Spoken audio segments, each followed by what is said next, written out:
Okay, so officially welcome, Sally, to this afternoon session. So let's have a little look at today's quote to start with, and some of the message that I sent around it, and then we'll get into the lesson. Can you read that? Is it? Yeah, no, it's fine. The peace of God is first and foremost peace with God. It is the state of affairs in which God, instead of being against us, is for us. No account of God's peace, which does not start here, can do other than mislead. I had to read this loads of times this morning because it's like the last sentence is like, no account of God's peace, which does not can do other than mislead. It felt like it was a switch around. And it was a bit like a course's language, actually. It's like yeah. double negatives and just not double negatives. It's got a taste of course about it. So really, it's the conception that God is a friendly God. That there's no malice, there's no attack. Instead of being against us, is for us. So letting go of the idea of a vengeful, judgmental God that's against us, it's punishing us, is what he's really pointing to. A God of unconditional love. And no account of God's peace, which does not start here. In other words, that this is a holy, beneficent power and force, can do other than mislead. So any conception of you having God's grace or peace coming from a vengeful, wrathful God is misleading. It's leading you down the ego's path, which is all about separation. And the false God of the ego is the vengeful, attacking, fearful God. Yeah, the one I grew up with. Which is kind of what he's alluding to, without naming it fully. It's pretty prevalent still in most religious thinking. Still that concept of a God who's against you somehow, who's going to punish you for your misdemeanors, for your sins. And he's saying, this is just misleading if you believe that. Okay, so do you want to read the commentary on it? In today's inspirational quote, James Packer, an English-born Canadian theologian who passed away in 2020, tells us that the peace of God only comes when we can accept that God is for us and not against us. Perhaps you're not sure exactly what he means by this, so I'll unpack the quote for you in the next few paragraphs. I'll start by giving a more descriptive name to God, so try substituting pure formless awareness of perfect love for the word God, and see what that does for your understanding of the quote, bearing in mind that formless awareness means there's no awareness of any form, i.e. bodies and any material things in the mind when it is in this state. Yeah, that was good to put formless awareness in there. Yeah. It's very easy to slip into the materialist of it all, or making it a thing when it's not a thing. Yeah.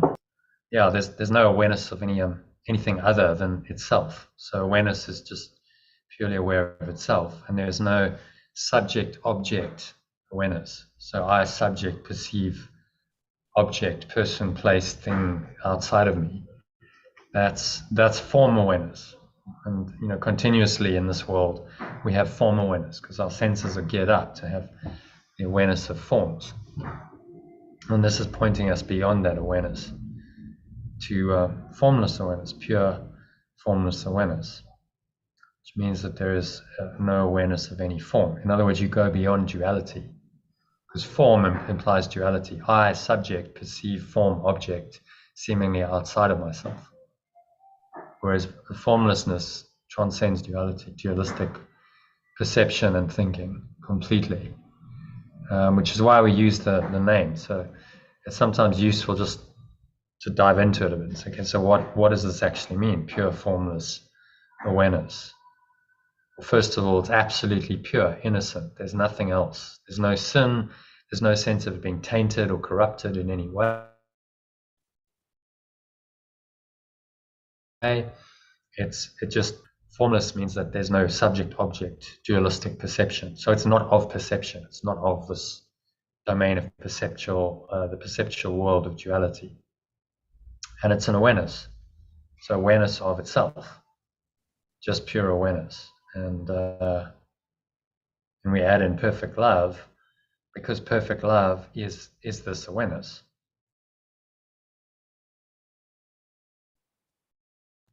And I didn't feel like love would be complete. So the pure formless awareness of perfect love. So in that pure formless awareness is the nature of perfect love, because it's oneness. There is no separation. There is no duality. Perfect oneness for all eternity, and stretching to infinity. And this is what the word God, when correctly perceived, is denoting. Is this perfect oneness. It's interesting because a lady called Linda Graham. Do you know Linda? No, I don't think so. Okay, she's kind of a teacher like you, and she's doing courses and actually doing a talk for her in September. So she's on another group, another Telegram group that I send this information to. For a free group. So, and her quote today was, in fact, I'll share my screen because I may as well see it. Where are we? This is what she had to say. There we go. Pure formless awareness of love is the perfect description of what I felt from God during my awakening. And that's the best description I could come up with. I had a very deep experience in my Vipassana meditation retreat just over a year ago, which I've shared with you. And coming out of that, I was like, well, how would you put words to that? It's quite difficult, but the best word that I can think of, the best phrase, was pure formless awareness. And then subsequently added perfect love, because it involves this oneness. You could also say of perfect oneness, pure formless awareness of perfect love. But so what we're trying to do here is point more accurately to the state of mind that God is. We can point ourselves to that with the words, then the words are, much more useful. God, for a lot of people, isn't a good pointer, is it? It's got all kinds of mixed feelings about it, preconceptions. It pulls up a lot of past history, often with the church, religion, that is not positive, and so then it's not a particularly good word to get them into that state. In fact, it tends to do the opposite. So change the wording, because it's just a pointer. And if the wording can point you, help you to get into the experience of what the actual experience of God is, then it's a good pointer. So I think pure formless awareness of perfect love is the best pointer that I've been able to come up with or find. And there's others. I mean, I think if you find something that really works for you, then use it. If maybe beingness does it, or pure formless awareness of perfect oneness, or just perfect oneness, or source. We all have different ways we perceive words. So use whatever works for you to give you the experience. That's what it's about. The word points you to the actual experience of what this is, which is usually what's lacking in religious teachings and theologies. an actual experience of it. So they call it God and they go on and on about God, but what's the actual experience of that? And most people have no idea. People might have been in that religious tradition for years and years, and they actually have no idea what that experience is. And they wouldn't even think that God was experiential. They just think of God as some alien kind of conceptual super being somewhere out there, but not in their own minds. So it doesn't come down to their own experience. So God is seen as distant, off planet, and off planet kind of God that dabbles every now and then and will judge you, and condemn you when appropriate, when you've sinned. But otherwise is not, certainly not in your mind. You are not God. God is separate from you. So that's the misconception of traditional religions. It's believing that God is somewhere outside of you. It's just not true. Yeah, I like the words oneness and awareness. Even love, if I look at it from not ego love, the perfect love. But the one words do it for me. But it's nice to hear you say you start off with pure formless awareness, because that's that's a nice little package to know that can be a package all by itself. Yeah, you could call it pure formless awareness. The love is I think just to bring in maybe an element of feeling love to that, because pure form, you could go, so pure formless awareness could be seen as a bit dry, a bit kind of sterile, like just some of the Eastern traditions, Zen and Zen Buddhism, they just focus on awareness in the mind. Not really much emphasis on love, and that they can become a bit kind of clinical in their approach, I think. So it's useful to remember, it's a feeling. This is a feeling of love, and you feel that feeling of love when you're really in pure formless awareness. You can't help but feel that feeling of love. It's a totally expanded, loving experience for everyone and everything. This is the enlightened experience. It's what you see a universal oneness and a feeling. The true masters seem to feel very deeply. They feel the love. They feel the connection to everything, not just as an intellectual concept, but as a felt experience.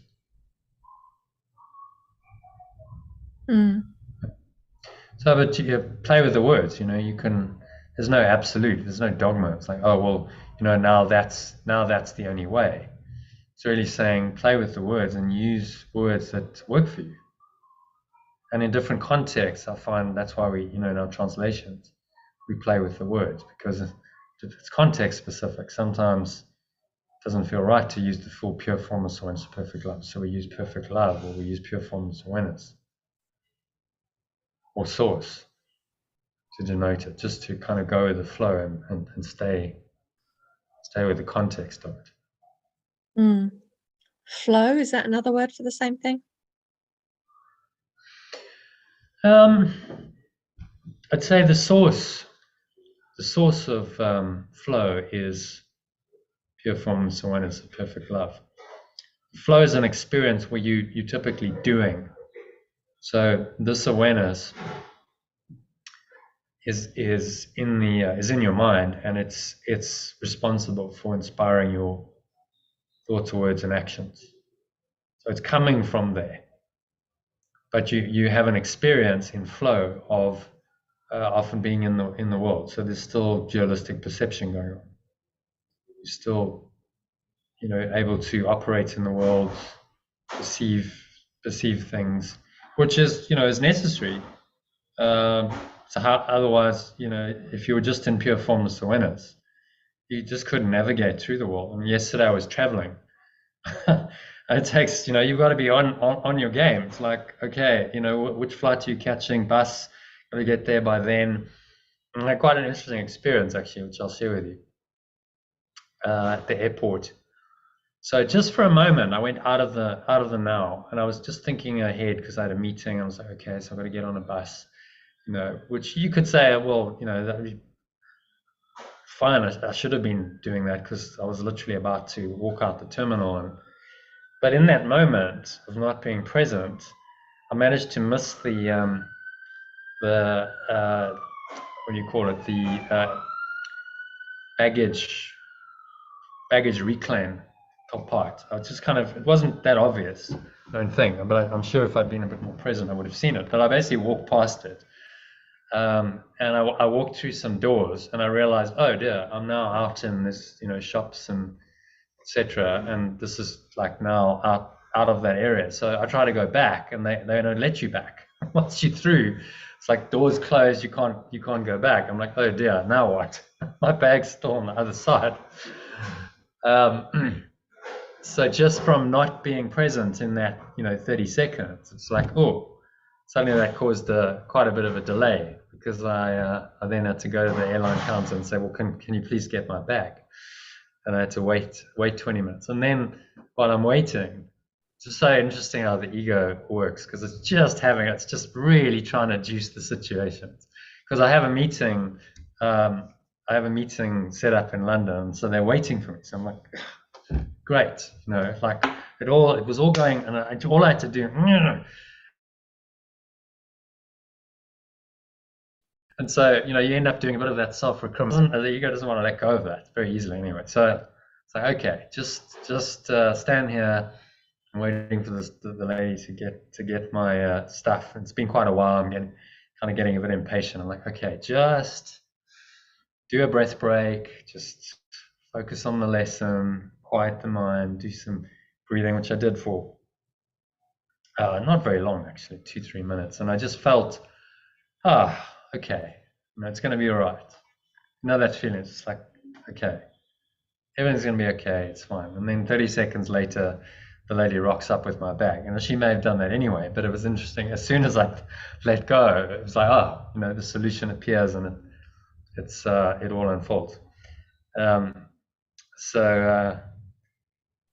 that was a good lesson. And then I arrive at my meeting, because the guide said to me, oh, no, but we've got to go at 5:15, and I'm going to, I'm only going to get there 4:15. I'm only going to get there maybe 3:30, maybe 4:45 at this rate. I was late. I said I'd be there around 3, but this thing had delayed me by at least half an hour. But then I arrive, and they've just had an accident. So they were drinking red wine, and they've spilled red wine all over the laptop. So they're busy cleaning up. But fortuitously, they were supposed to do a Zoom call on the laptop. That was the 4:15 meeting. Well, of course, the 4:15 meeting couldn't happen because the laptop was full of wine and not functioning anymore. So it created the time. Whereas if I hadn't come, isn't it interesting? If I'd been on time and I'd actually got there earlier, say half an hour earlier, which I probably would have been, they may not have spilt the wine because the whole situation would have changed. And then they might have gone, oh, okay, well, we've got to go anyway. And I would have actually had less time with them than I ended up doing, because we chatted for an hour and a half, and I went for a drink with them afterwards. And so it just shows you never can tell. When you're doing the whole ego, oh, it's going wrong, you really have to just go, okay, let it go, because you really don't know. You don't know what, how things are going to unfold. And this delay might actually be perfect, which it kind of turned out to be. If I'd gone earlier, well, I still would have chatted to them, but I probably would have had less time. And then I had a drink with them afterwards, and so another opportunity arose there, which is quite nice. So you go, like, just in the moment when you want to do that whole, oh, it's going wrong, you really have to just stop yourself and say, okay, now's the time to really let go and just find that peaceful presence. It's going to be okay. And it was as soon as I said, no, you know what, it's all okay, it's fine, and it was just like a releasing all of that ego angst. Then she shows up 30 seconds later. She rocks up, and And it was actually, it was all fun. To come back to my original point, I'm saying, if you're just, if I was in pure formless awareness yesterday, there's no way I would have been able to do what I did, because you have to be like operating in the world. Okay, so time and space come into it. Which plane, train, bus have I got to catch now? Where have I got to get to? Oh, I've got a meeting at such and such a time. All of that stuff in this world. So flow is an experience where you can do that, but what's underlying it is just this awareness. So even though you can perceive and you're not in a revelation state, you're still like able to operate in the world. There's this underlying kind of peace that's directing it. And so for most of the day that was the case, except for that little period where it was like, okay, now I'm starting to get a bit stressed. So that's really, so flow derives from pure formless awareness, but it's like a derivative down. It's a step down into it's how you can operate pure formless awareness in this dualistic world, in the illusion. Another word for which is miracles. So it's called a course in miracles. It could be called a course in flow, because it's really the same thing. A miracle is when you let go, like I did in that situation, and then you enter into a deeper state of awareness, and then things kind of flow forward, and problems on the level of form can get resolved quite quickly and easily if you do that. So it's just different pointers to really the same thing. But the miracle is really the shift in your perception that allows pure formless awareness to restore itself into your mind. But it's typically action oriented. You're involved in some kind of action, situation, perception in the world, whereas a revelation or grace transcends that. So it's where the rubber meets the road. It's how pure formless awareness of perfect love translates itself in this world into action, into form through you. So the formless can now interpret the world of form and can guide you quite well, actually, through the world of form, if you allow it to. And that's what the Holy Spirit's function is to guide you in the world of form, but to guide you from a thought system that is formless, that's able to give you a different perspective on every situation. So, like that experience I had, I was able to just connect with that presence, drop the anxiety, and enter once again into that, quite nice, calm state. And then on the level of form, the problem resolved itself instantly. I probably may have done that anyway. She was probably on her way. But it was interesting that the moment I did it, this is how it works. It's like a lesson, and this is the point of the miracle. The moment you do it, then only then does the shift happen. So it was almost like perfectly designed for my learning. Okay, so you've let go, and now the answer will show up as a confirmation that, okay, you're on the right track. This is what you need to do. So do it quicker next time. Don't take 5 or 10 minutes about it. Do it as soon as possible. But the ego is sticky. It kind of wants to. You can feel it, can't you? It wants to juice the situation happening here, but it's still going on. And so then, like doing a breath break I found really helpful, because actually bringing the lesson to mind and going, okay, so I'm going to consciously think about the lesson. I'm going to breathe in. I'm going to let this energy go, and just find a sense of release. Actually doing it as a practice like that worked, whereas for like 5-10 minutes before that, it didn't work. I couldn't shake it because I didn't do the process. So, I'd encourage you and anyone listening to a recording, when in doubt, just do the process. Use the lesson, either in your own mind. I did that. I didn't listen to the breath break, but I just did it myself. But I brought the lesson to mind. engage with the breath consciously. So there was a a kind of practice that I did, and that shifted it. Whereas just trying to not doing that and just trying to, even though I was aware of, okay, this is ego, trying to do it just in the thinking mind that was overthinking it and causing the angst, that didn't work. You actually have to, that's why the practice is important. Go out of it, do some breathing, create it as a little opportunity, a little window for the spirit to come in through the practice of doing the breathing, sitting down, and this is the benefit of a formal spiritual practice. Okay, I'm gonna create some space around this, and I'm going to allow myself to do this, and that's probably going to shift it. Just making that space, going into more awareness when you do that, and then breathing, and then bringing the lesson to mind consciously. It helps to let go of these persistent nagging ego emotions. Yes, certainly it was in my experience yesterday. Yeah, it's also the bit before you actually take the breath break, the thought that pops in that goes, hang on, I'm in my mind, let me chill out here. It's that it's like a mini download, isn't it, that goes, right, no, you're on the wrong track here, realign. Yeah. So it's that awareness that is the Holy Spirit, really saying, just remember there's something else. You kind of going down a rabbit hole here. It's not feeling good. And really why we're training is to have that awareness to start with. So then we can go, okay, I need a practice now. Because if you have no awareness, you can't even then start the practice. Sorry, you want to say something else? No, I think that was all really. It's just, for me, it's like bringing myself back to the now. So, you're projecting, aren't you? Oh dear, I'm going to be late, and then they're not going to have time to walk and blah, blah, blah.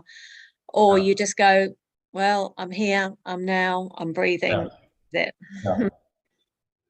And I always used to have this idea years ago. Somebody said, well, how do you know you've got to be there at that time? How do you know there's not going to be a car accident on the road, or the train crash, or the airplane crash?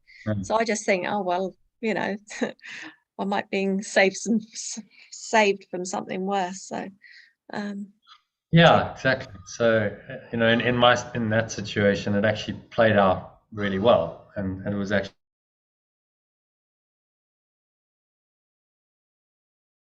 perfect that I was left towards. I went and chatted to them, and so it was more of a connection because I'd spent more time, and then I had a drink with them, kind of socially afterwards. It was more of a connection than if it had just been hours meeting, and right, we got to get on a Zoom call. Cheers.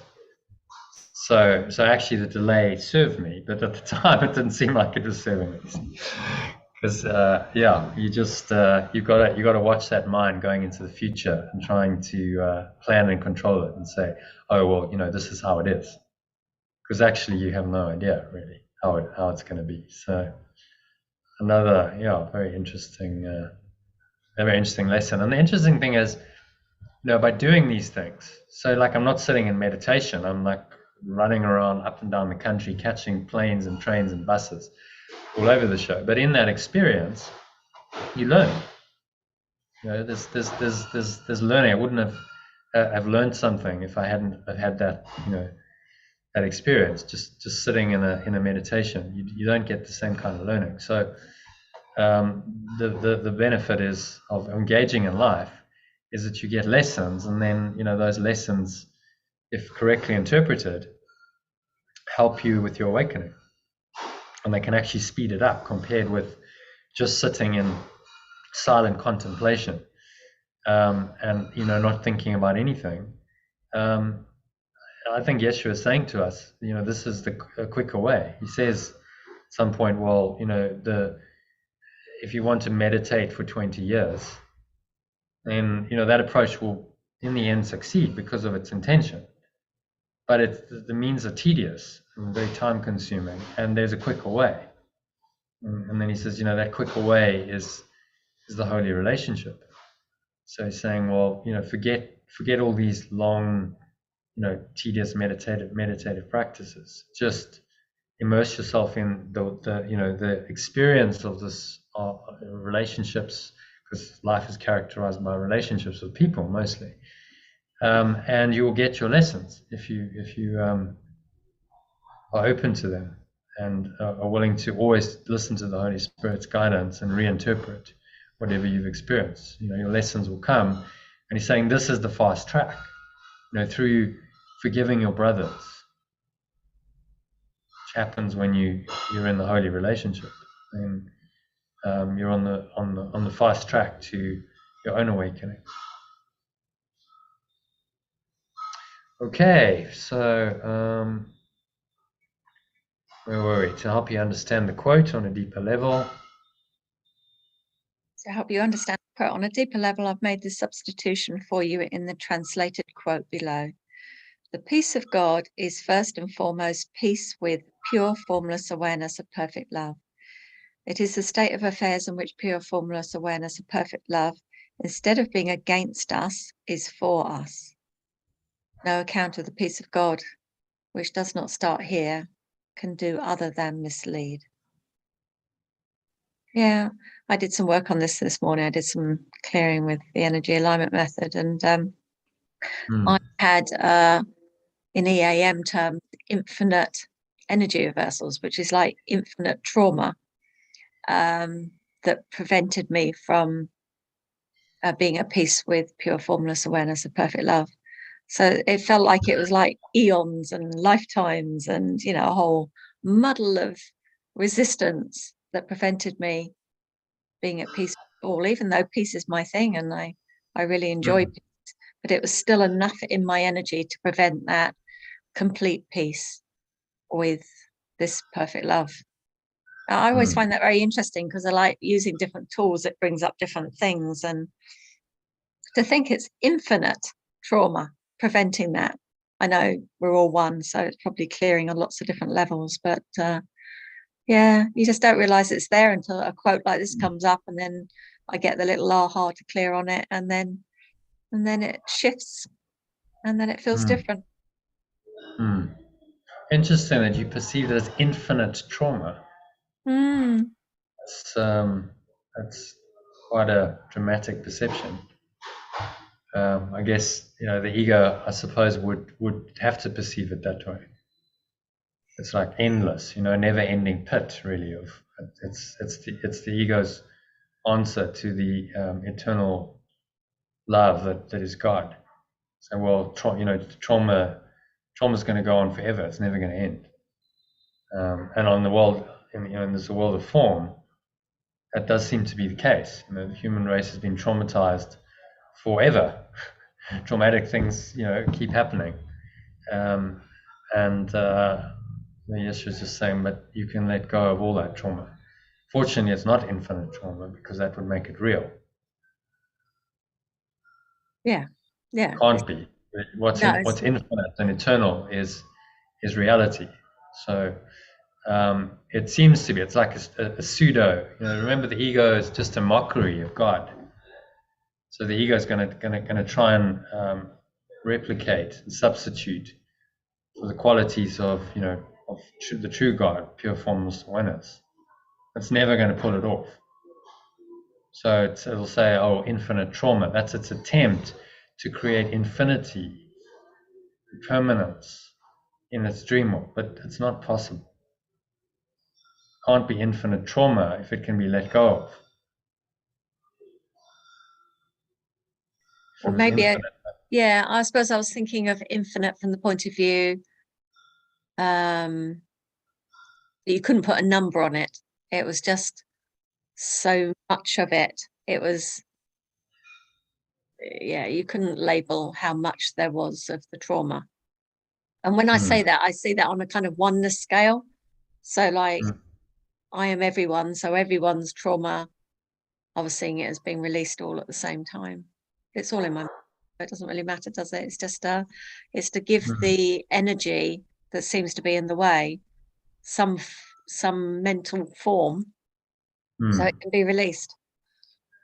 Otherwise it's just like how do you know what you've released? Well, it's a feeling, I guess. You just, if you feel like there's been a release and you feel freer and lighter, then you've certainly released something. Mm. It's not to say the ego won't show up again in another form, but I guess today I definitely felt a shift. You can feel okay, so that's just kind of dropped. It's like pieces restored. It's like kind of opening, and okay, so it's okay now. And internally I've just reset. So that would be, Yeshua's description of the miracle. That internal reset. You've just changed your mind. You've changed your perception, and then voila, on the level of form, she shows up with the bag. So that's the external effect of the internal shift. So it's a good demonstration, of how it works. And then, then you wonder, analytical mind wonders, well, if I hadn't let go, would she have come with the bag at that time? Well, surely logically that would seem to be the case, because she would have already been on her way by the time I did finally let go. But it's interesting that it only happened when I'd let go. It was almost like, okay, we're going to keep this until you learn the lesson. As soon as you learn the lesson, then here it is. If you hadn't have done the breath break, maybe the bag would have been lost and they Who couldn't knows? have found it. And somebody else picked it up and went home with it. Who knows? There's so many options. Yeah, who knows? That's what I'm saying. You kind of go linearly. Well, she would have already been on her way and have got the bag, because she would have had to walk from the baggage reclaim. That would have taken her 5 minutes. So she would have already been on her way when I did the letting go. So logically, you think it wouldn't have made a difference, but then you never know, because time is not linear. So it's all kind of encoded into it. If I hadn't let go, got really upset, then maybe it wouldn't have happened, because then the ego would have been, oh great, now we can really juice this. We can really make this into a drama, because you can miss your meeting. So you come all the way, flown specially down, you just don't make it. You miss your meeting, and the whole thing goes pear-shaped, and you feel a lot of self-blame and recrimination, and and so that would have been its outcome, desired outcome for the situation. But when I found the peace, then I changed that. It couldn't happen anymore. I like how you say time is not linear. That's why you can't say. I mean, on the linear scale, she should have already been on her way when I had the shift, but then that's time's not linear. So it was like all pre-planned. Okay, the script is written. We'll just orchestrate it so that Jono will get his lesson just in time, and then and then she'll come, and that's already loaded into the script for that little scene. And then it's just got to unfold, and the Spirit's saying to me, okay, just let it go, Jono. And then the ego's going, no, but yes, and it's so interesting watching the game between them. It's like the tug towards the ego, and even though you do so much mind training, and I mean I've immersed myself in this course, and it still comes up. When a temptation, as Yeshua would call it, comes up, and then the ego still wants to use that and jump in, and but it's the vigilance and then the practicing of the lesson that's then going to help you. So it doesn't matter who you are, you need to practice, because you will be tempted, and the practice will help you to overcome those temptations. I just wish I'd done it about 5 or 10 minutes sooner, because there was no reason for all of that angst at all. I don't think 5 or 10 minutes delay is very long. In most people's books, it's days or hours. Yeah, so it wasn't a long time, but you want to get, like, I hold myself to a high standard, so you want to get to the point where it's like, right, see it, drop it, see it, drop it. They say on the I've been in London, so on the tubes they say, see it, say it, sort it. So like if we translated that into the spiritual terms, so see it, name it, let it go. See it, name it, let it go. Just quick. So that really it doesn't have to. It's got no place. There's no place it can kind of sit, and you're not holding on to it. And I think this must have been. I mean, it's difficult to know exactly how enlightened beings operate, because the descriptions are often not written by them of actually what they're experiencing in their day-to-day lives.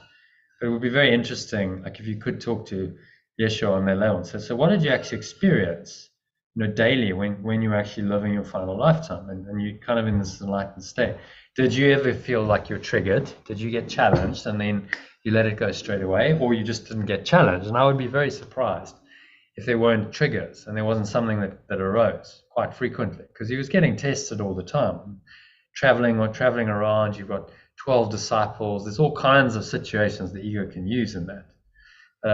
You've got enemies, the Pharisees and the Sadducees didn't like him, so they're always trying to trick him up. And then there's internal politics with his disciples and so on.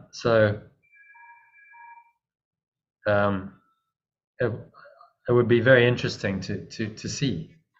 And I think typically most enlightened beings would probably have some challenges. It wouldn't just be all flatline, I'm just in pure formless awareness all the time.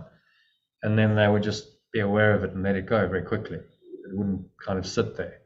I imagine that if you get, so as soon as you're triggered, you let it go immediately, it would be as though you weren't triggered, because it becomes such an instinctive reaction. You wouldn't have any thought in between the trigger and the letting go.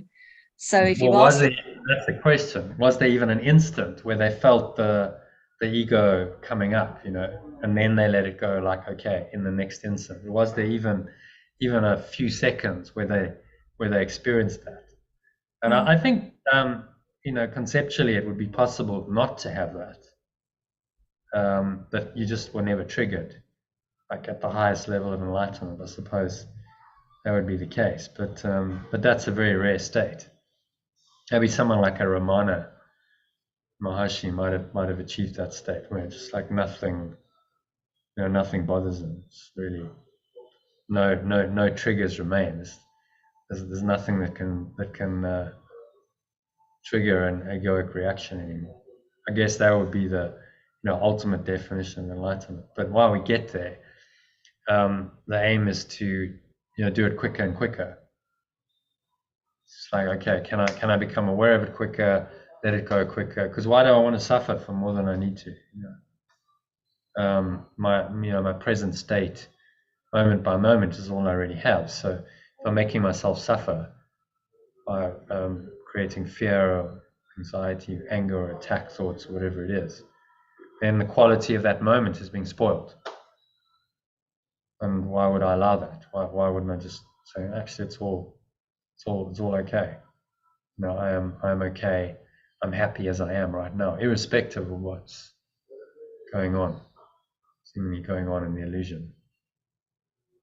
So I've had this sort of experience where something's kicked off and I've been in awareness of it. So I'm noticing it's happening. I'm not getting involved in the drama. I'm just watching the drama happening, staying very calm and kind of, just being the watcher in the back seat sort of thing as it's happening.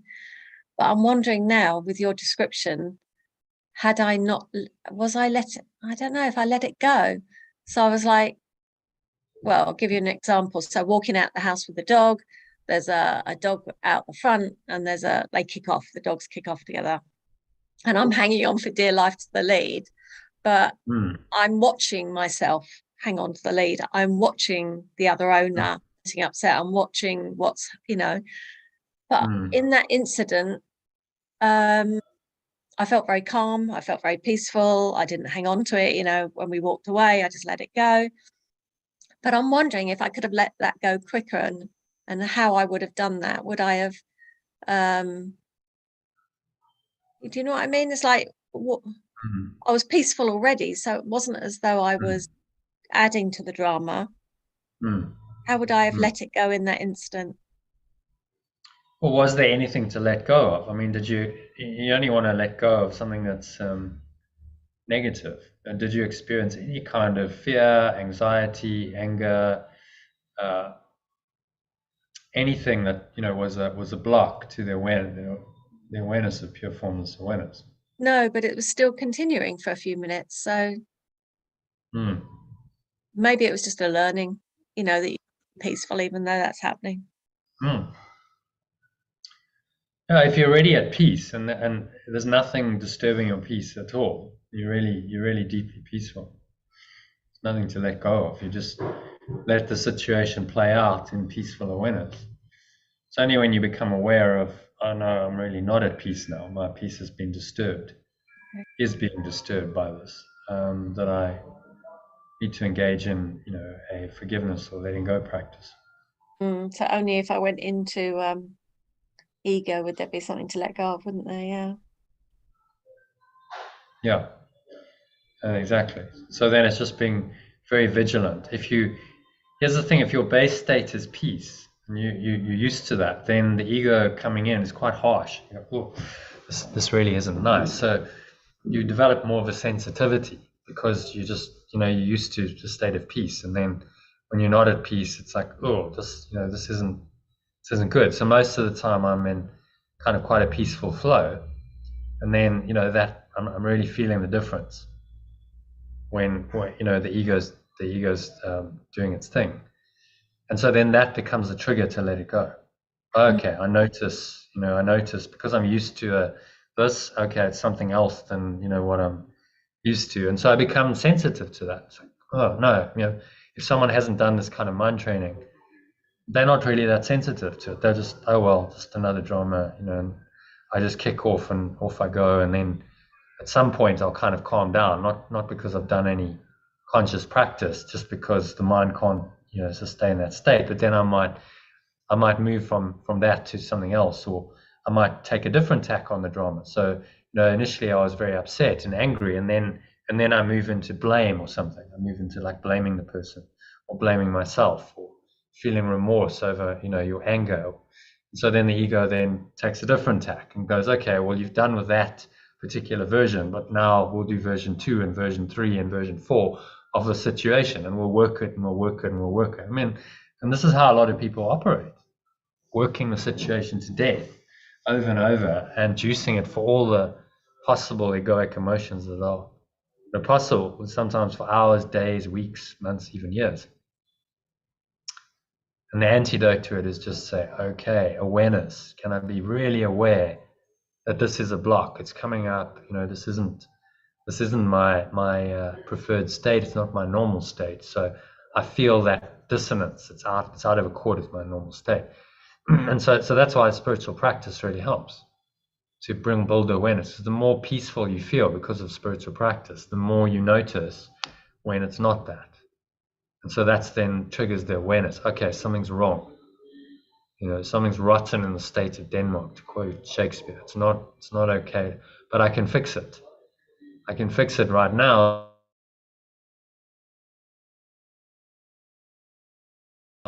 by letting this go and just restoring my piety, pure formless awareness of perfect love. Okay, so peace of God. Do you want to reread the quote as an alternative? I just did the translation in the quote. See how that reads. Peace of God is first and foremost peace with pure formless awareness of perfect love. It is the state of affairs in which pure formless awareness of perfect love, instead of being against us, is for us. No account of the peace of God which does not start here can do other than mislead. Does anything else drop in for you there? Well, it's a bit like you say, the base level of starting point. If it's peace or love, then you're really aware, aren't you? When you're not there, hopefully. No, you will be, because you start to become attuned to that new kind of state. So your whole system's rewiring to that state. Your mind, your body, the biochemistry, and then something comes in that's out of accord with that, and you notice the difference. immediately. Whereas if you're always kind of upset and you don't notice, it's just more of the same.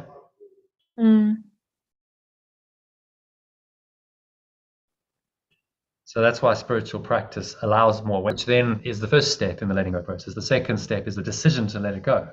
So, okay, I decide to let it go. And then, the modality might vary. You might do an EAM clearing on it. You might just do a course lesson. You might use a breath break. You might just, sit quietly and focus on your breathing. However you do it, there's many ways. It's a decision. That's the important thing. You made the decision to let it go. You said, yes, I must let this go. Okay, now I'll use a technique to help me do that. But it's the decision that's the miracle. Yeah, that's an interesting point of view. Yeah. Yeah, because I know with my clients, they can be aware of something and then not let it go. And they can end up writing lists of things that they want to let go of, but they haven't actually done the practice to let it go. Yeah, which kind of explains why psychotherapy, I think, isn't that effective. Because most of the time they create more awareness. They're like, okay, so let's look at, whatever the situation is, and the patient goes and they pull up their stuff and they talk about it, and they might talk about it for an hour, and the therapist asks them some questions, and then the end of the session comes and they say, okay, well, your time's up, so I'll see you next week. And the person rocks up next week and they do the same thing, but they're never really letting it go. They're just aware of it. Now, I guess there's some benefit if it's deeply repressed stuff. You can have a sense of a catharsis by just bringing it into awareness because it's all been repressed. So there's some kind of release. And so people go, I had some kind of benefit from psychotherapy. But unless the psychotherapist knows how to teach that person to let it go, they're not really doing very much. There's not really that much benefit in just becoming aware of your thoughts and emotions, and then being stuck with them. Okay, great. So I'm aware that I have this pain and I'm re-experiencing it, but I've got it. I'm aware of it. Well, that's not helping me. I need to let it go. And the only way you're going to be able to let it go truly is through understanding the metaphysics of the course, non-dual metaphysics, saying, well, you can let it go because it's not real. And that's the metaphysical foundation for all letting go. So without this kind of mind training that the course provides, and then the conscious practice of forgiveness or letting go, you're kind of left with just, well, I have awareness, but where do I go with that? It's a necessary but not a sufficient step for the true letting go or forgiveness process to happen. Necessary but not sufficient. Step one, awareness. Necessary, because without awareness, how can you know what it is you need to let go of? But if you don't do the letting go, then you're only halfway there. And that can be actually quite damaging, because you become aware of the dysfunction and it's just sitting there in your mind and you can't let it go. And so actually now it seems in your awareness to have even more power. The more you do it, the more like, oh, I'm aware of this and it's not going. So any good healer or therapist should have an understanding of both phases. Yes, awareness, but you must make a choice to let it go. That's really where the course comes in. Because I've heard other teachers like Eckhart talk about awareness, and awareness itself will just do the transformation. But that's not quite correct. Because if it's deep-seated and you've got some negativity, the awareness is maybe the start. You might feel a little bit of a lightening when you bring awareness into it, because you by default going to another part of your mind. But it's still sitting there. And unless you consciously choose to let it go and say, okay, I'm willing to let it go, well, it's not really going to happen, is it? Because there's no conscious choice and then no conscious practice. You can't practice what you haven't chosen. So the miracle, the core of the miracle, is more awareness and then a decision to let go when something is out of accord with your new default awareness, which is just an underlying state of peace or happiness. That's really interesting. So that's what counselling is. It's the step one of becoming aware of what's connected with what and why you're probably doing what you're doing. But if there's no tool or method or awareness let go. of do the next step, then Very limited. It's going to have potentially mixed results for the patient. Because yes, I'm aware of it. There's some benefit in awareness, but if I get stuck on awareness and I'm just aware of my stuff, I mean the cliche of the psychologist patient who's been coming for 10 years every week, like clockwork. And I know I'm very aware of okay, so let's talk about my childhood again. I'm very aware of it, but nothing's really moved in 10 years. You haven't really changed. We're still talking about your childhood drama 10 years on. That's not really helpful, is it? You keep bringing it into awareness, but not being able to do anything with it. In fact, it just reinforces the ego's patterns. The ego goes, oh, okay, great. Psychotherapists are going to use this again to bring up the whole thing again, bring it into awareness, feel the thoughts and emotions, reinforce those old patterns. Nothing's really shifted. You haven't really changed anything. That's not miraculous. Which is why Yeshua says, well, nothing really happens in psychotherapy. He says that at some point. Nothing really happens. Nothing's really happening. You're just talking, spinning your wheel, talking about the stuff, but not really letting it go, unless the psychotherapist has some training in this kind of Course in Miracles or some other methodology that teaches how to let things go or clear, which I think the best ones do. But I don't think they necessarily get trained in this like as a default standard at university. I think the training is quite limited just to, okay, well, we're going to talk about it, bring some more awareness, but to bring in letting go, you have to teach the metaphysics of the Course, because that's the basis for being able to let go. Because of the metaphysics of saying, well, it's not real. So that's the reason why you can let it all go, because it's not real. If you don't have that, how do you let it go? Because then in your conception, it's really happened. How can you let go of what's really happened? All you can do is what I call mock forgiveness. It's kind of a halfway forgiveness, where you go, well, if I was in this person's shoes, if I'd walked their path, I might have done the same thing, because they've struggled with stuff, they've suffered, and so you soften your judgment, but it's still real in your perception. You see, there's a softening, less judgmental, but you're still making the situation real. Whereas the radical forgiveness simply says, no, let the whole thing go, just drop it all to the nothingness that it really is, based on the truth that this is all a dream world, and nothing here really means anything. So to really let go, truly, authentically, radically let go, you have to understand the non-dual metaphysics. Otherwise, you can't do it. Which is why he's training us to do that. All these lessons are training us to start accepting, okay, this is actually the truth. What I'm seeing, feeling, touching, tasting, perceiving here is not true or real. It's set up by my senses to convince me that it's real and nothing more. Interesting, yeah. Yeah. Okay, so shall we I'll just try doing the exercise. So I'll close your eyes, I'll read it out to you. We'll do a little mini meditation. So just listen to it and let the words kind of sink in as you breathe in. So the peace of God is first and foremost peace with pure, formless awareness of perfect love. It is the state of affairs in which pure, formless awareness of perfect love, instead of being against us, is for us. No account of the peace of God, which does not start here, can do other than mislead. Just let that kind of sit, breathe out.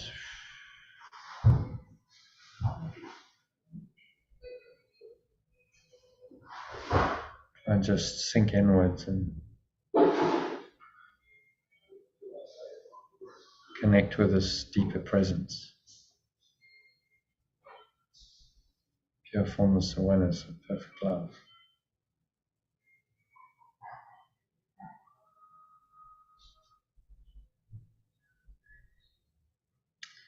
And then when you're ready, just come back and open your eyes.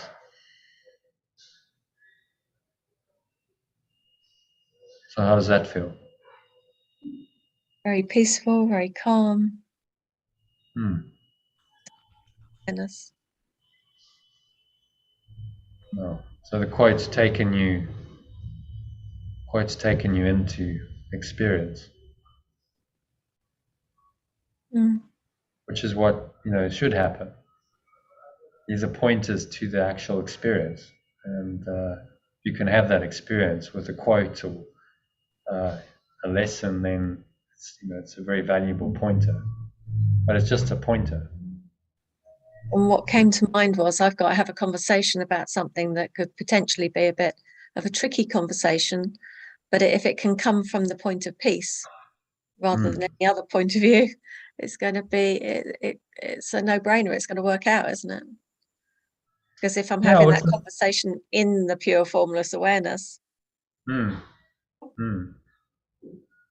we say I want peace above all else, what we're saying is I want pure formless awareness of perfect love above all else, because that's where peace comes from. There's no other source for peace. So peace will take you to God.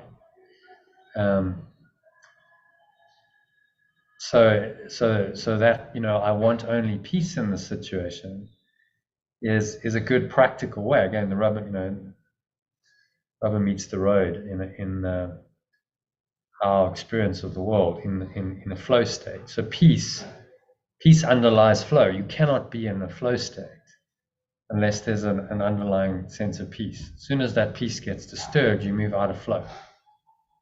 So peace is like the foundation of flow. It's just you're operating in the world on the level of form, but the peace remains undisturbed. So in the Eastern teachings in Taoism, they call it the Tao. The Tao that can be named is not the Tao. So that's God. That's the equivalent of pure formless awareness, perfect love. You can't really name it. It's pure formless awareness. Just ineffable. And then that gets translated into action in your life through Wu Wei, they call it, which is the flow. So just an ancient Chinese name for flow. Which then allows you to operate in the world, maintaining this awareness as your base state, but be able to go, okay, but I can still perceive and I can work things out on the level of form. I'm not so checked out. In perfect pure formless awareness, you're just checked out of the world. You're just rooted in that awareness that there's really nothing else for you. Which is the state, like some of these gurus, which Ramana, weeks just check out and go into that deeply peaceful, blissful state, and there's really nothing to do in that state. So he didn't do very much with his life. He just stayed in that state, and then interesting, because it's such a powerful state, that inspires people to then take action around him. So he didn't build an ashram; they built it. He was quite happy just meditating in his cave. Now, no, we must build an ashram so that you can answer questions and do all this kind of stuff. And he's like, I don't want that. He didn't want a room. So they built him a room. He says, no, I'll sleep in the corridor. I don't need a room. Sleep in the corridor of his ashram. So very just. If you're in pure formless awareness, which he was most of the time, it's very humble. There's no, airs and graces. It's just that state, and he's going. That's all that's, all that's really valuable. But even he, apparently, when they did the ashram, he would do a service. He would he would participate in cleaning just like everyone else did. So he was like, okay, well, I'll engage on the level of form, but I'll do it in a flow state, from the state of awareness, which hasn't really moved, even though I'm not meditating, I'm, sweeping the corridor or whatever he's doing. That's why they say in the Zen saying, before enlightenment, chop wood, carry water. After enlightenment, chop wood, carry water. Just you'll do the chopping wood and the carrying water very differently when you're enlightened compared with pre-enlightenment. Because then it becomes your spiritual practice. Before pre-enlightenment, you go, well, this isn't really great. I don't really chop wood and carry water. I could be doing something else more interesting. Okay, so I'm going to continue. So if God is only the pure formless awareness of perfect love, how can this loving presence be against you? If it could, it would not be perfect love anymore, but the opposite of love, which Jeshua calls fear in A Course in Miracles. If you fear God, which is your own pure formless awareness, that is also perfect or unconditional love, you are really fearing yourself, which is clearly insane, because you are denying who you really are and believing in an illusion of another limited self that is not you instead. Yeah, when I read that this morning, I smiled about that, fearing yourself. Isn't that cool? It's insane. Like, how's that even possible? But that's the insanity of the ego, fearing your own true awareness. How's that even possible? Because this is what you are. So how can you fear what you are? And so this is what Yeshua's approach to this is saying, well, if you realize just how ridiculous this is, you'll let it go. It's not really possible. How can you fear your own awareness? And what is there to fear if it's your own awareness? And that's just perfectly peaceful. Why would you fear that? It's interesting, isn't it? Yeah. It makes absolutely no sense at all. So the more you look at it, this is what he's helping us to do in this course. The more you look at the ego's thought system, the more you realize just how delusional it is. Sure, how can I possibly believe in that? That's just absurd and ridiculous. I'm fearing myself, okay, but it's my own mind and it actually feels very peaceful. So why am I fearing that? Why would I fear that? It's not going to harm me. Going back to this quote about the nature of God, there's no harm there. It's perfectly peaceful. It's pure formless awareness. It's benign. It can't harm anyone or anything. So how can I possibly fear that presence? And then you start to see the ego is just ridiculous, made up of nothing, fears over nothing, totally invented, opposite to this pure formless awareness.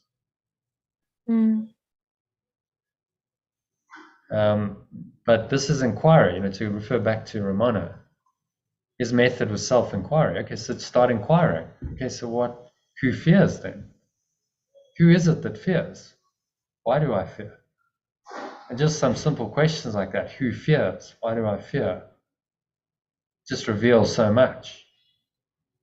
If you have especially with some guidance from a teacher, a little bit of guidance from a teacher and this questioning can really, can take you into a very high state, enlightened state. I think I asked people today actually, something around why do you avoid peace? Because people make themselves very, very busy and don't allow peace to be there. So they just, every time there's a chance of feeling peaceful, they put the telly on, pick up the phone, do something. But when you actually look at it, you think, actually, you're fearful of being peaceful. That's incredible, isn't it? Yeah. So we distract ourselves with all these activities. And that, the distractions are really a denial of peace. Prefer for the mind to be busy and distracted than to have peace. I remember reading a quote by Eckhart, and he's saying, well, you say you want peace, but truth is most people can't tolerate peace for very long because the ego finds it intolerable. The ego needs drama. It needs non-peace in order to exist. So You need to, make a very conscious choice and say, peace above all else, no matter what. I'm committed to that. Okay. So where are we? Next paragraph. So you believe that you have a split mind. You fear yourself, your true self, and you believe in an illusion of another limited self. That is not really you. This is where all conflict comes from. All conflict originates within because of the split in your own mind. Okay, the next one. Now these two identities must fight for control. Two identities must fight for control of your mind and be in constant conflict with each other, so you cannot be at peace. The fear of God is really your ego's fear of your higher self that undoes the ego. And yet, how easy it is to restore your peace of mind if you simply remember that you are pure formless awareness of perfect, i.e. unconditional love.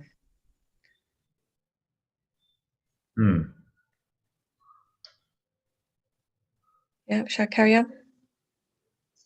Yeah, any thoughts on that? No, it makes sense. Well, it's all a fight, yeah. The fight between two. I used to hate the idea of it being a fight. I thought, no, I'm all about peace. It's not a fight. But just recently, it's come to me that yes, actually, it is a fight because you're fighting with yourself. I don't agree. These two voices will never agree. So there seems to be a conflict. One's telling you to do one thing, the other's telling you to do exactly the opposite. So that's the Holy Spirit's not really fighting. But it seems to be a fight, a struggle in your own mind between those two voices. Which one you're going to listen to. So this makes it pretty clear and unambiguous. You're not trying to make the ego right and trying to find some kind of salvation in the ego. You just need to see very clearly you have a choice between these two voices, and it's one or the other. You can't make a decision without denying one and accepting the other. Decision actually means the root of it is de cidere, and cidere means to cut away in Latin. So it's to cut away something. A true decision, you have to cut away one option. Otherwise, it's not a true decision. So if you go, oh, well, I've decided for God, but I kind of still quite like some of the worldly stuff and the ego's temptations, but no, I've decided for God. You haven't really, because you haven't actually cut away the other option. You're still entertaining it in your mind. And so then you're stuck in duality. There's no clear decision. And then you just kind of spinning your wheels in a dualistic mush, trying to make sense of what really doesn't make sense. So Yeshua's saying to us, look, the only way you're ever going to make sense of this world is make a clear-cut decision for the spirit rather than the ego. And if you do that, you'll be fine. Everything is going to work, and systematically and progressively, you're going to undo the ego. So those decisions, when you say, I decide, people say, well, how do I decide against the ego and for spirit? Well, you let it go. You let go of whatever the negative thought and feeling is. That's how you do it. That's the decision. In the letting go is the decision. In action. So the miracle is a decision to change your mind, a correction of your mind. Decision to let go. Just is then how you decide against the ego and for the spirit. So it's actually really, it's quite simple. It's a very simple thought system. And the methodology is quite simple as well. But you're up against the ego, which isn't simple. It's very difficult and complex. And so it can seem to be, you get lost in that ego thought system. It can seem to be enormously complex and difficult and problematic just to let it go and say, no, none of this is true.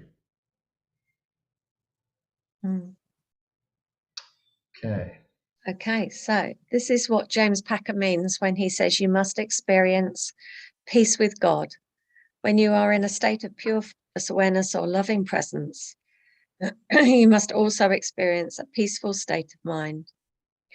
Put another way, peace is the natural condition and result of knowing who you really are, and cannot be experienced unless you do identify with who you are. Stated even more simply, accepting love stroke pure formless awareness equals peace, or denying love stroke pure formless awareness equals conflict. Yeah, that's interesting, isn't it? Well, that's as clear as you can get. You know, if I accept this, then I will have peace. And if I deny it in any way, shape, or form, because the ego can do all kinds of maneuvers to try and convince you it's not really denying it, but it is, then I experience conflict. So conflict inner conflict is the canary in the gold mine, saying to you, okay, you know, you must have made a choice then to deny love. Otherwise you couldn't be experiencing conflict. If you choose only peace, then your experience must be only peaceful, irrespective of what's seemingly happening. Yeah. But very, very simple, unambiguous. And then people say, well, could it really be that simple? How do you actually operate this? Well, actually, it is pretty simple, and you can operate this daily through the mind training lessons Yeshua's given us. That's how you operate it. Saying, okay, we'll take the lesson, apply it to your life situation, and actually let go of something daily. Just let it go. Because when we do let it go, then we see the results. That's the miracle. So it becomes a self-reinforcing process. The more we let go, the more it shows us that this is true. And the more we start going, well, there really is no other option but peace. Conflict is not an option I can possibly choose. And I could have peace instead. Okay? Okay, so therefore the identity or self you accept or deny through your thoughts and emotions in every situation will determine whether you experience peace or not. So it's impossible to overestimate the importance of identifying with your true self by choosing to experience unconditional love that will bring a touch of pure formless awareness or grace, as Yeshua calls it in the Course, into every situation you experience. So to help you do that, watch or listen to the recordings. And join us for the live sessions. So whenever you do any kind of spiritual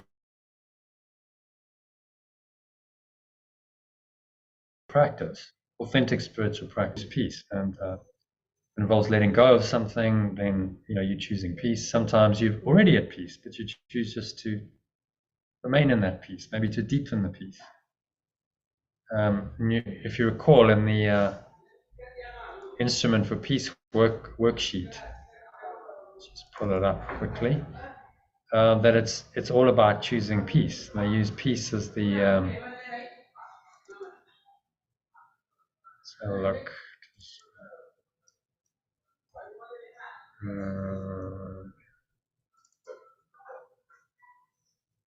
So the miracle happens at the core level here, level of your desire or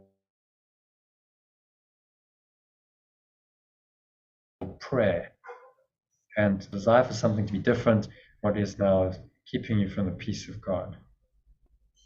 Are you willing to offer this desire to the Holy Spirit now in order to realign with the only goal that will bring you what you truly want, to accept peace of mind now? So the only goal is peace, because you will only experience peace when you're in pure formless awareness of perfect love, which is your source.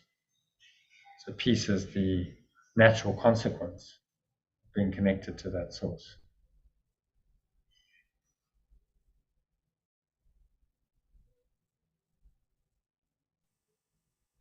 Okay, so it makes sense. Just to reference, peace is at the core. I've used that method many, many times, but I've not really read the bit in red at the bottom where it says, "Are you willing to offer this desire to the Spirit now?" Mm. If you experience any resistance to choosing the peace of God, using the levels of mind, continue on with the instrument for peace, and then you can do this. So choosing peace is a practical way that you choose pure formless awareness of perfect love. You said choose pure formless awareness of perfect love. Okay, well that's a bit abstract. What does that mean? Okay, but choose peace, because you have a peaceful feeling. That peaceful feeling can only come when you have pure formless awareness of perfect love. So the more peaceful you feel, the more connected you are to that presence. So it's a proxy in this world, which is a bit more understandable. Or choose pure formless awareness of perfect love, or choose God. What does that mean? What does it mean to choose God? Well, it means to feel peaceful, or peaceful about the situation. Oh, okay. So now I have a practical way of interpreting these quite high concepts in my daily life. Saying, okay, well, if I choose peace, then I'm choosing God. I'm choosing the miracle. I'm allowing the Holy Spirit to correct my perception. Everything kicks off from that choice. And then, from the desire or prayer for peace in your heart, you must then start changing your beliefs. If you have a belief that is causing you is disturbing your peace, if I desire only peace, then you must say, well, I must drop this belief. Then this belief runs contrary to my true desire. So I must let go of the beliefs and the thoughts and emotions and ultimately the perception at the top of the ladder. And that's how it works. So the more you look at it, it's a very simple but actually practical thought system that he's teaching us to do this. It's not high metaphysics. In the end, it comes down to a simple choice. And then, yes, the metaphysics inform that choice. Okay, yes, I choose to let it go. I choose peace. I choose to let it go. And I can do that because I understand the metaphysics at a deeper level. But the choice itself is quite simple. And that's really the major part of it. I choose peace. Okay, well, if I've chosen peace, then none of the nonsense. Okay, so any questions about that? How that relates into the diagram? What's the difference between wanting something, expecting something, or choosing something? So we're saying choose peace at E, choosing peace, but expectation gets in the way of wanting, it just, expectation gets in the way, doesn't it? So choosing feels like a more present moment. Yeah, decision. I have it now. That's why, did you notice my translation of the lesson? Yeah, you changed it to present moment. I saw that. I have peace, not I want peace, because that's I'm wanting something in the future. Yeah, it's saying I have peace. I claim the peace now. Then that transcends desire. There's no longer I'm wanting peace. Well, wanting peace isn't going to bring you to peace if you keep wanting it, you see, because you're in a desire state. I want peace. And the more you want it, the less peaceful you feel. I really want peace. I so want. I mean, by definition, you're not at peace. You're craving it. This is what the Buddha says. You're craving it, and craving is not peace. Craving is not pure formless awareness. There's no craving or desire. So the more present you can be and say, no, I have peace now. I claim it. I have peace right now. And by saying it, by affirming it, you're affirming that reality. Yeah, I have peace right now. So I don't need to go look for it and want it and desire it. I have peace right now in the present moment. And so that's peaceful. That's why we let go of wanting and expecting at level E on this chart. Yeah, okay, I get that now. Yeah. So I choose peace. I choose peace now, not sometime in the future. I don't want peace. I choose peace right now. And that means right now I let go of the beliefs and the thoughts and emotions that are sabotaging my peace. Right now I'm ready to let them go. I release them now, and I choose peace right now. So it's very present, moment oriented, because you can't really ever experience peace in the future. I want peace is putting it into some kind of future domain, which will never come. Future never comes because it's always just now. Yeah, that's very good. Yeah, the subtleties, but like you start to learn how to really operate this as a thought system. It can be really, yeah, it's just like refinement, and can be really helpful to refine it, and so that, yeah, 95%, 99% of the time, maybe even 100% of the time, which is what we were discussing earlier, you're at peace, and your life experience is is a peaceful, happy one, rather than being in an inturbulated, disturbed one. Yeah, that's very helpful. So Thank you. yeah. Yeah, well, I think, these teachings are helpful, so I'm going to keep doing them. I'm coming now to the end of, I have a whole lot of preloaded emails, so I have to start writing this stuff again. But I think I'm going to, I'm going to do a little bit of teaching every day, because I think it adds, doesn't it? Do you feel like it adds value? Definitely.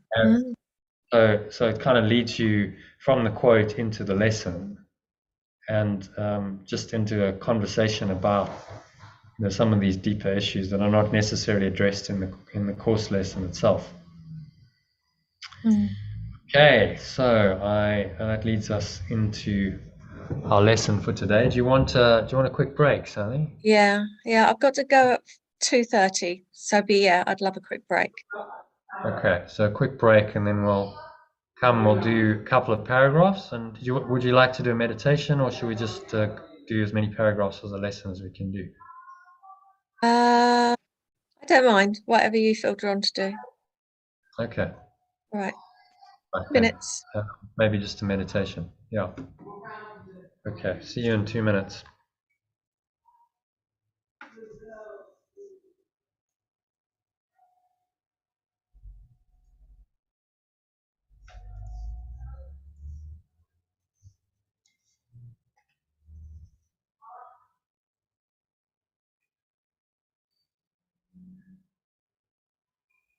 Mr. Boss, good morning.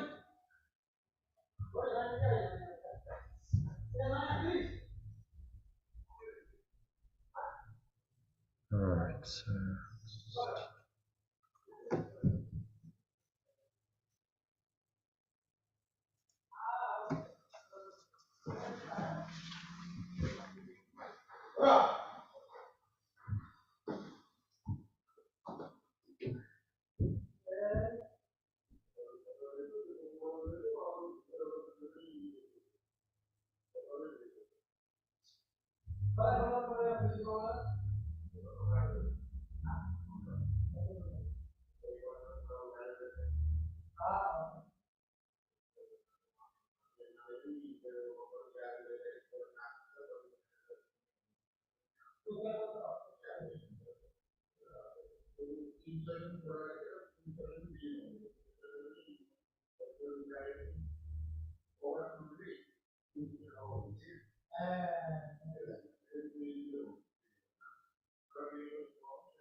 All right.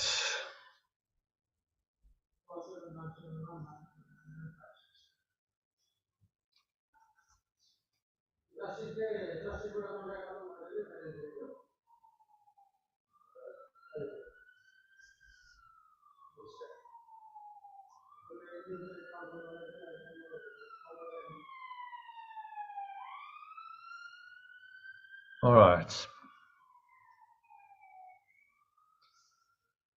So to say these words is nothing, but to mean these words is everything.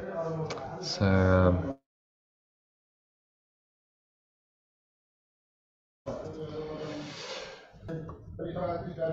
we'll just I think let's just do some. It's got a bit noisy here. They're talking, so we'll just do a couple of paragraphs, and then maybe a quick meditation.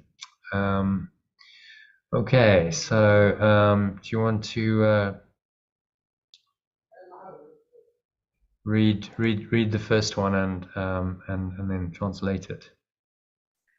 To say these words is nothing, but to mean these words. Sorry. That Start one. with the main. Yeah, start with the main lesson. Yeah. I want the peace of God. I have the peace of perfect love. Yeah, it's quite different, isn't it? I want the peace of God. Say that. See how that feels. I want the Energetic. peace of God. Yeah, I want the peace of God feels like, yeah, it's stretching, it feels uncomfortable. And then I have perfect love feels very restful and relaxing. I have the peace of perfect love. There's a totally different quality to it, doesn't it? Yeah. Like, okay, I have the peace of perfect love. I mean, that's saying the words over and over. I have the peace of perfect love. It would take you into that state. Yeah, it does, doesn't it? Yeah. Which is what words should do, that they actually take you into the state that they're describing. So that's, then it's a good pointer. So let's just copy this into a little thing while you're on the move.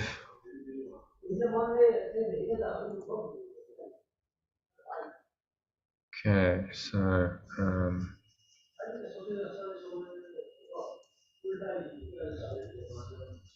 let's go into the lesson.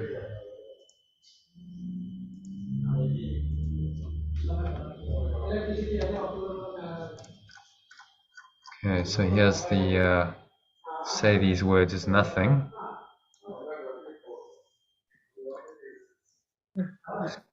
Lesson 183.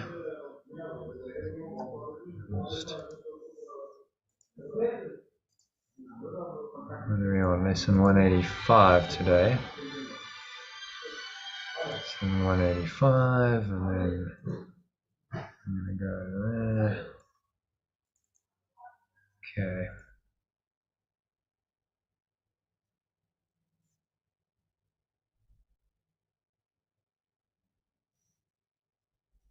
All right, so to say these words is nothing, to mean them. Do you want to read it and translate it as we go? Yeah. To say these words is nothing, but to mean these words is everything. If you could but mean them. Sorry, what did you say? Sorry, my connection just broke up. Already started, yeah. If you could but mean them for just an instant, there would be no further sorrow possible for you in any form, in any place or time. Heaven would be completely given back to full awareness, memory of pure formless awareness entirely restored, and the resurrection of all creation fully recognized. Okay, so these need a bit of translation. Heaven, do you remember what heaven is? State of pure formless awareness. Oh, well done. State of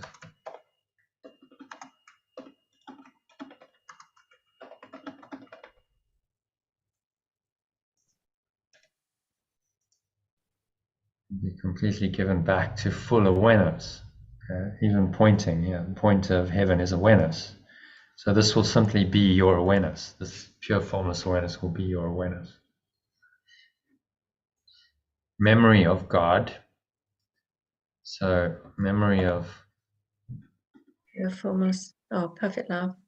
Yeah, because we've already said pure formless. State of pure will be completely given back to full awareness. Memory of perfect love entirely restored. Memory of perfect, or if you prefer, you like oneness, perfect oneness, entirely restored. The resurrection of all creation fully recognized. So the resurrection of all creation. How do we translate creation there? Beingness. Yeah, it's a good one. The resurrection of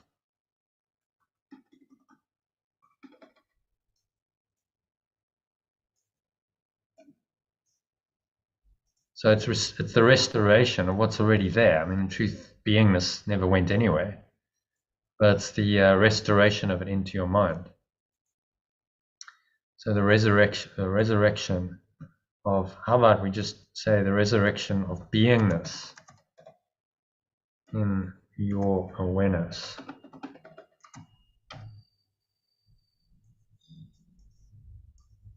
Fully recognized in your mind or in your awareness. So just read it again and just see how that reads. The state of pure formless awareness would be completely given back to full awareness, memory of perfect oneness entirely restored, the resurrection of beingness fully recognized in your mind. I find the word mind confusing because it depends which mind we're talking about. I know, just use awareness. Awareness makes it clearer. The resurrection of beingness fully recognized in your. So this beingness, resurrection of beingness, simply means you now recognize your beingness, fundamental awareness, beingness, that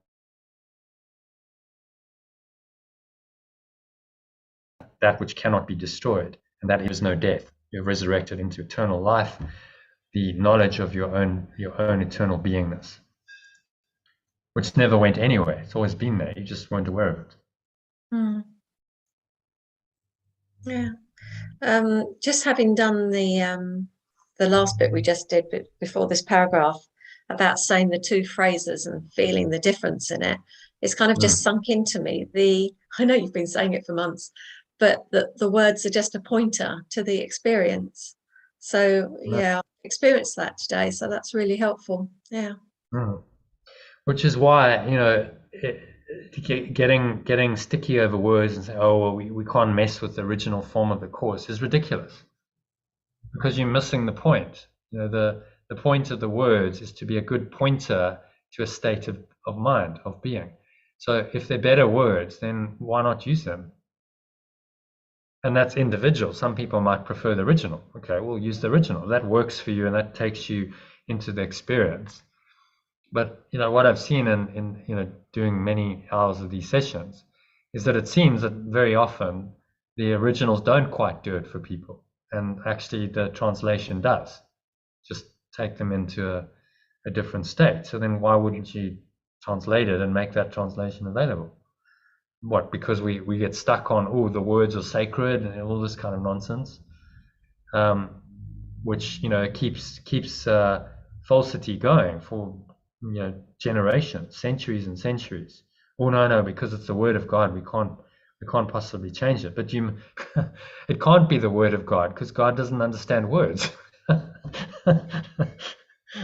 Words don't really exist in God and in pure formless awareness. So you're working with, then by definition, in the domain of the ego. Words are part of the construct of time and space, which is the ego's domain. Just let the words be inspired by the Spirit to be truly helpful. So then that becomes the word or the message of God, translated into words that are just better pointers for people to have a deeper experience. So yeah, that's the mission. That's why we're doing what we're doing.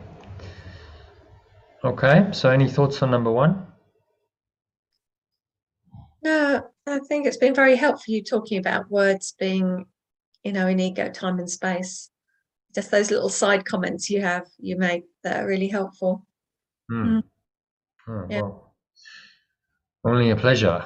So we're using words primarily. The Course in Miracles is a pretty wordy path.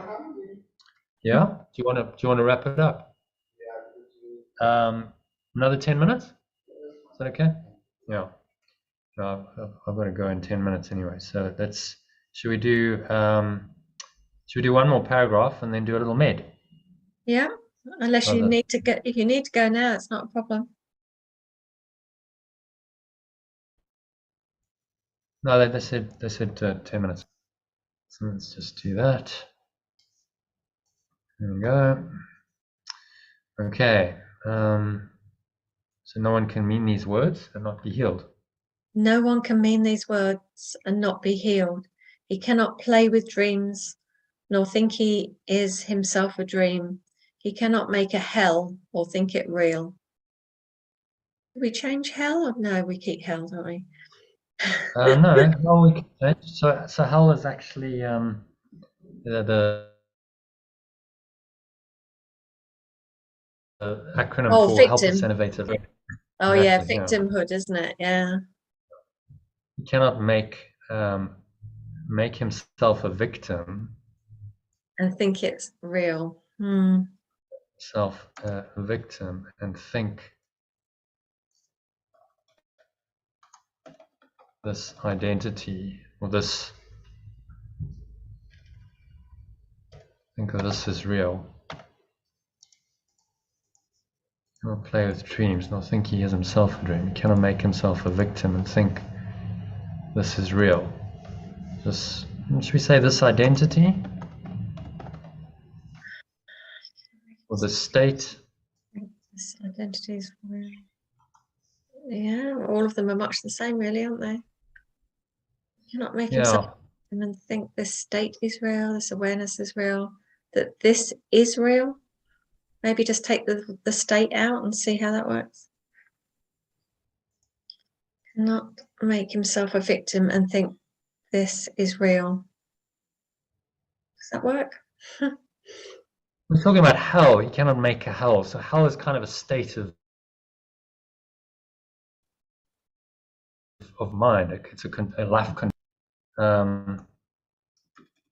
This life condition, this life state.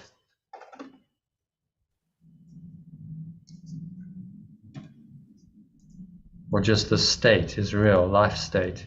Because hell implies like you're in a hellish kind of state, isn't it? This life state is real. The state of life is real. The state of awareness, the state is real. Maybe just the state is real. Let's leave it at that. Okay? He wants the piece of pure formless awareness of perfect love. Or perfect love. He wants the piece of love, and it is given him. We call it, what do you think? Perfect oneness, perfect love? Like perfect oneness. He wants the piece of perfect oneness, and it is given him. For that is all he wants, and that is all he will receive. Many have said these words, but few indeed have meant them. You have but to look upon the world to see around you to be sure how very few they are. The world would be completely changed should any two agree these words express the only thing they want. And so that's kind of interesting. So what does that mean then? Need to agree. So there's a meeting of minds. They agree that they want the peace of God. And look at what happened with Bill and Helen. That was how the whole course kicked off. There was a moment of agreement where they transcended their egos and they said, yes.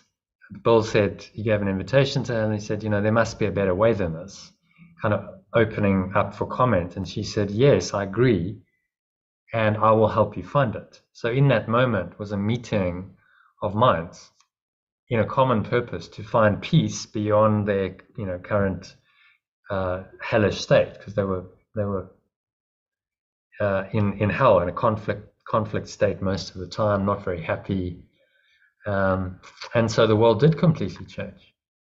So look at what's happened from that one moment. Course in Miracles was born.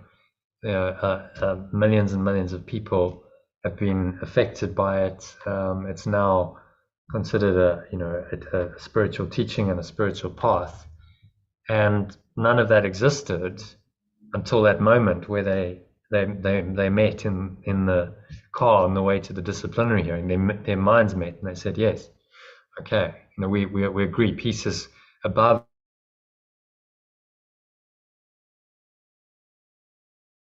all of our personal interests and above all else. And remember, this was given to them, so telling them, when two agree, when two or more meet in my name, then I'll be there. The Holy Spirit is there, and the world will change.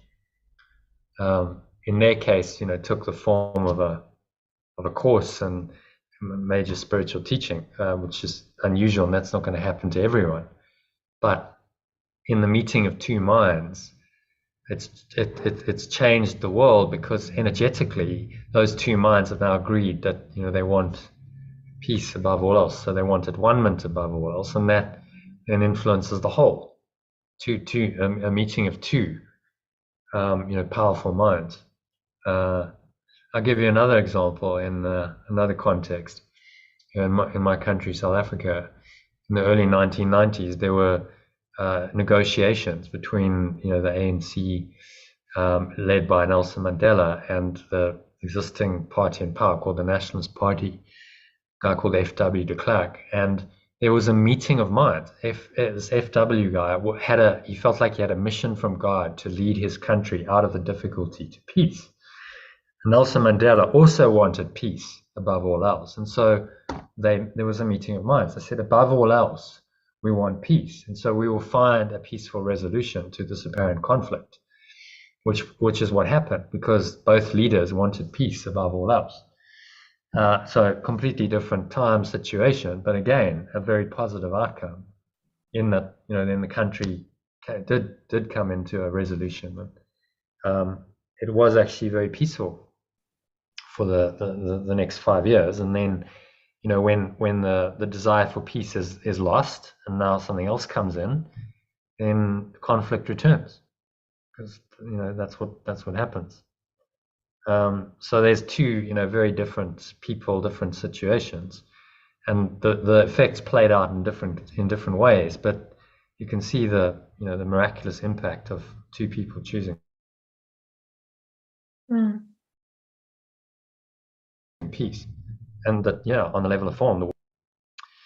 Okay, so you said you have to go in about 5 minutes, so should we just do a quick med?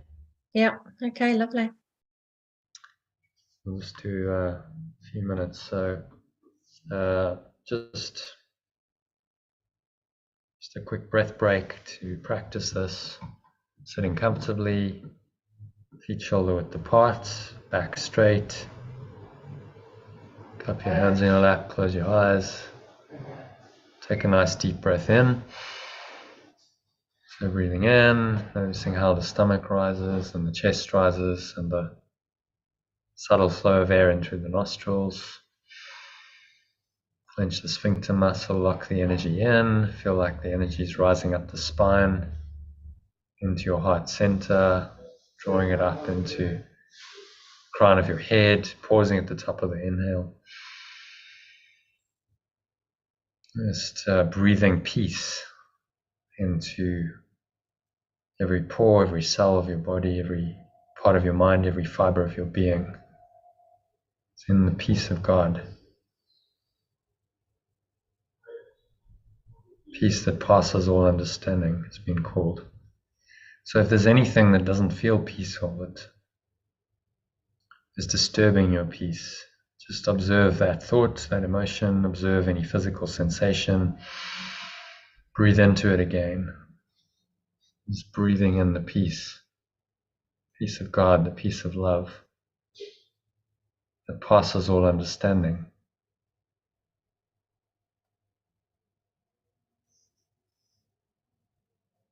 And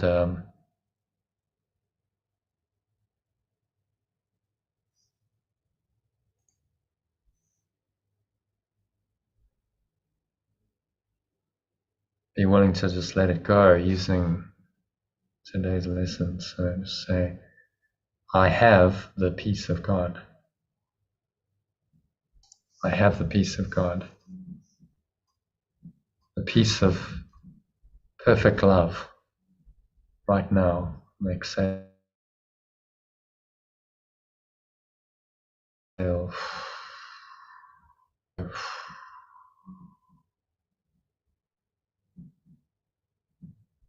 Surrendering it all to the nothingness that it really is. Pull the lower stomach into the spine, expel the last remaining air out. And just for a minute, rest in this deep peace. Say one more time, I have the peace of perfect love. I have the peace of perfect love. Say it a few times to yourself. Because the words themselves take you into a state of peace. I have the peace of perfect love. Right now. Not sometime in the future. You don't want it. You have it. You claim it now. Peace of God. Peace of perfect love. Enter into this peace, this pure formless awareness. Deeply, wholly, and completely for a minute of silence.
And so just bring yourself back to the body, to the breath, to the senses and the world. On the count of 3, you're going to open your eyes. So 1, breathing in, noticing the air flowing in, touch of the breath in your nostrils. 2, notice what you're feeling and touching, hands, any sensations in the body, grounding yourself, your awareness into the body, but maintaining the peace, so the underlying peace in your awareness, always. So you journey with that peace.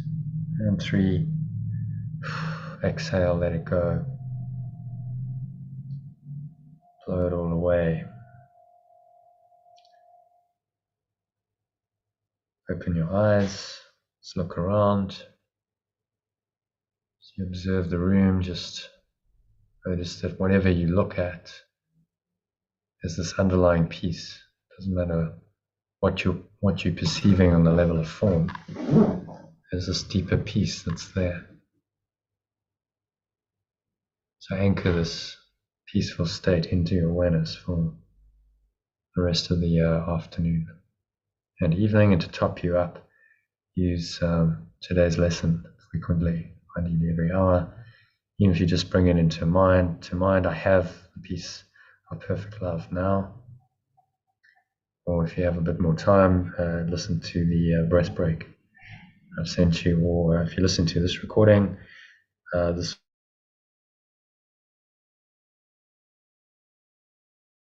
will be about a 7-minute breath break. So listen to me, help you experience peace, which is what I wish for you. A very peaceful afternoon and evening ahead. And you too.